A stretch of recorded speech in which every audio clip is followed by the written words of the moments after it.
ఇదేమీ కొత్త సంఘర్షణ కాదు. దశాబ్దాలుగా వేడెక్కున్న రణరంగానికి సాక్ష్యం. ఓవైపు ఉత్తరాది అధికార దాహం, మరోవైపు స్వాతంత్రం కోసం, గౌరవం కోసం దక్షిణాది రాష్ట్రాలు చేస్తున్న తిరుగుబాటు. తామంతా ఒక్కటే దేశమని చెప్పుకునే ఇండియా నిజంగా ఒక్కటేనా?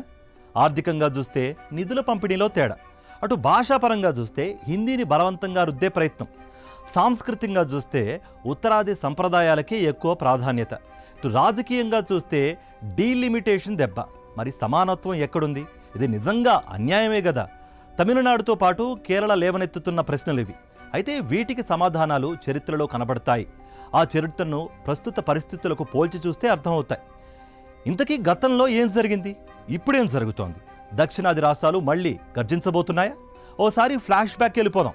అది 1957 ఇండియాలో మొట్టమొదటి కమ్యూనిస్టు ప్రభుత్వం కేరళలో ఏర్పాటైంది. కానీ కేంద్రానికి ఆ ప్రజాభిప్రాయం నచ్చలేదు కావచ్చు. 2 ఏళ్లకే రాష్ట్రపతి పాలనను తీసుకొచ్చారు.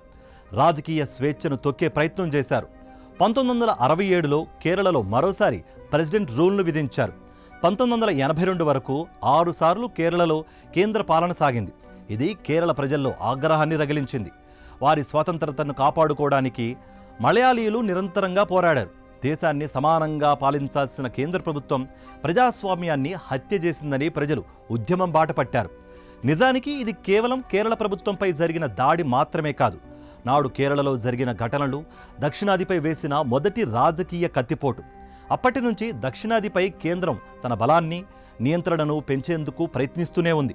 ఇక 1965లో తమిళనాడులో లక్షల మంది విద్యార్థులు, యువకులు రోడ్డెక్కారు.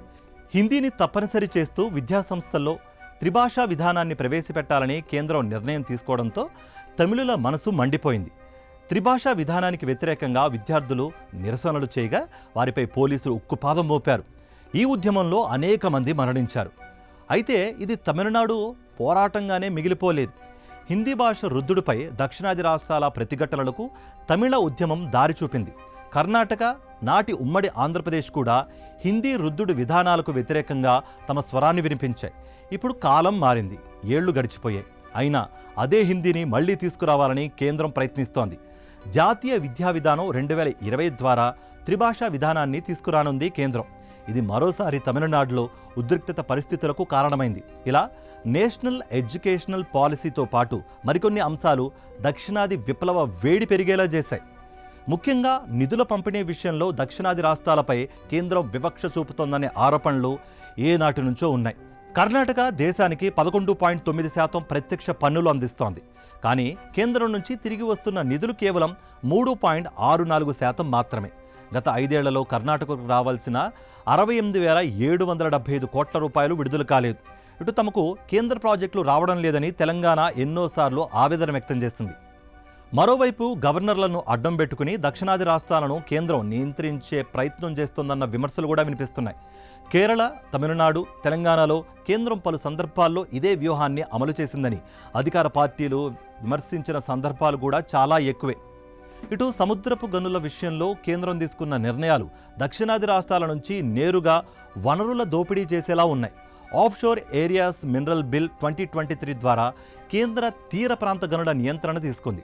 కేరళ, తమిళనాడు మత్స్యకారులు నిరసన చేస్తున్నా పట్టించుకోని కేంద్రం ప్రభుత్వ ప్రైవేటీకరణతో గల్ఫ్ దేశాలకు ఈ గనుల విక్రయం నడుస్తోంది. మరి ఇటు ఉన్నట్టుండి దక్షిణాది రాష్ట్రాలు ఒక్కసారిగా నిరసన గణం వినిపించడానికి ప్రధాన కారణం డీలిమిటేషన్. నియోజకవర్గాల పునర్విభజన సాగుతో దక్షిణాది ప్రాధాన్యతను తగ్గించడానికి పెద్ద కుట్ర జరుగుతోందని సౌత్ స్టేట్స్ ఆరోపిస్తున్నాయి. 2026లో పార్లమెంట్ నియోజకవర్గాలను కొత్తగా విభజించనున్నారు.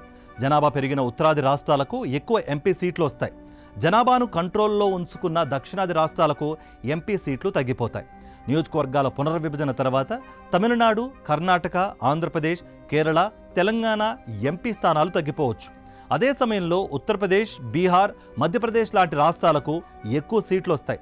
అందుకే డీలిమిటేషన్కు వ్యతిరేకంగా తమిళనాడు, కేరళ పోరుబాటు పట్టే. ఇలా మొత్తంగా చూస్తే భాష, సంస్కృతి, నిధులు, నియోజకవర్గాల కోసం దక్షిణాది రాష్ట్రాలు కేంద్రంపై పోరాటం ప్రారంభించడానికి ప్రధాన కారణాలుగా నిలిచాయి.